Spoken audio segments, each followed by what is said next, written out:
چلیے آگے بڑھتے ہیں۔ اسی طرح وہ آیت جس کی فضیلت ثابت ہے اس میں ہے سورہ بقرہ سورہ نمبر 2 کی آیت نمبر 285 اور 286، 285 اینڈ 286 یاد رکھیں، اس کی بڑی فضیلت ثابت ہے، بڑی فضیلت۔ ایک فضیلت اس کی تو یہ ثابت ہے کہ نبی اکرم صلی اللہ علیہ وسلم جب آسمانی سفر آپ کو کرایا گیا جس کو ہم کیا کہتے ہیں معراج، تو معراج میں آپ کو جو تحفے ملے ان تحفوں میں سے ایک تحفہ تھا نماز 5 وقت کی، دوسرا تحفہ تھا یہ 2 آیتیں اللہ کے رسول صلی اللہ علیہ وسلم کو سیدھے دی گئی بغیر فرشتوں کے۔ یہ 2 آیتیں وہاں ملی تھی آپ کو، کہاں؟ معراج میں، ٹھیک۔ بہرحال سورۃ البقرہ کی آخری 2 آیتوں کی فضیلت یاد رکھیے۔ رات سونے سے پہلے سورہ بقرہ کی آخری 2 آیتیں پڑھنے والا ہر آفت سے محفوظ رہتا ہے، ہر آفت سے محفوظ رہتا ہے۔ بخاری کی روایت ہے، ابو مسعود رضی اللہ عنہ فرماتے اور کہتے ہیں نبی اکرم صلی اللہ علیہ وسلم فرمایا جس نے رات کے وقت سونے سے پہلے سورۃ البقرہ کی آخری 2 آیتیں پڑھ لی وہ اس کے لیے کافی ہوں گی، وہ اس کے لیے کافی ہو جائیں گے۔ دوسری روایت میں فرمایا آپ نے سورہ بقرہ کی آخری 2 آیتیں جادو کا اثر ختم کرنے کی زبردست تاثیر رکھتی ہے۔ اسی طرح فرمایا جس گھر میں مسلسل 3 راتوں تک سورہ بقرہ کی آخری 2 آیتیں پڑھی جائے شیطان اس گھر سے جو ہے بھاگ جاتا ہے یا اس کے قریب نہیں آتا ہے۔ حدیث کے الفاظ سنیے، جامع ترمذی کی روایت ہے۔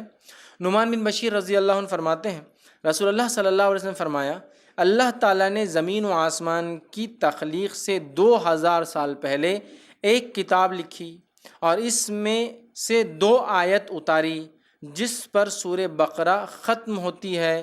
اگر یہ آیت مسلسل 3 رات تک پڑھی جائے تو شیطان اس گھر کے قریب بھی نہیں بھٹکیں گا۔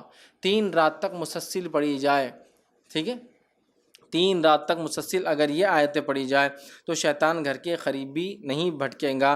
آمن الرسول بما انزل الیہ من ربہ والمؤمنون کل آمن باللہ وملائکتہ وکتبہ ورسلہ، بہرحال پورا اس کے بعد کا سلسلہ ہے، اور اس کے بعد کی لا یکلف اللہ نفسا الا وسعہا، یہ 286 ہے۔ دونوں کو پڑھا جائے تو شیطان داخل نہیں ہوتا۔ 3 راتوں تک اگر مسلسل پڑھی جائے، رات پڑھ کر سوئے تو کافی ہو جاتی ہے اس کے لیے، ادر کی اس کی حفاظت کے لیے، تمام چیزوں کے لیے۔ اسی طرح جو ہے سورہ بقرہ کی آخری 2 آیتیں پڑھ کر اللہ تعالیٰ سے جو حاجت طلب کی جائے وہ پوری ہوتی ہے۔ سورہ بقرہ کی آخری 2 آیتیں تلاوت کر کے جو حاجت جو اللہ سے مانگا جائے پورا ہوتا ہے۔ مسلم کی روایت ہے، عبداللہ ابن عباس رضی اللہ عنہما اس کے راوی وہ کہتے ہیں کہ ایک روز جبرائیل علیہ السلام نبی اکرم صلی اللہ علیہ وسلم کے پاس بیٹھے ہوئے تھے کہ انہوں نے اوپر سے دروازہ کھلنے کی آواز سنی، اپنا سر اٹھایا اور نبی اکرم صلی اللہ علیہ وسلم کو بتایا کہ یہ آسمانوں کے دروازوں میں سے ایک ایسا دروازہ ہے جو آج سے پہلے کبھی نہیں کھلا، اس سے ایک فرشتہ نازل ہوا ہے جو آج سے پہلے زمین پر کبھی نازل نہیں ہوا۔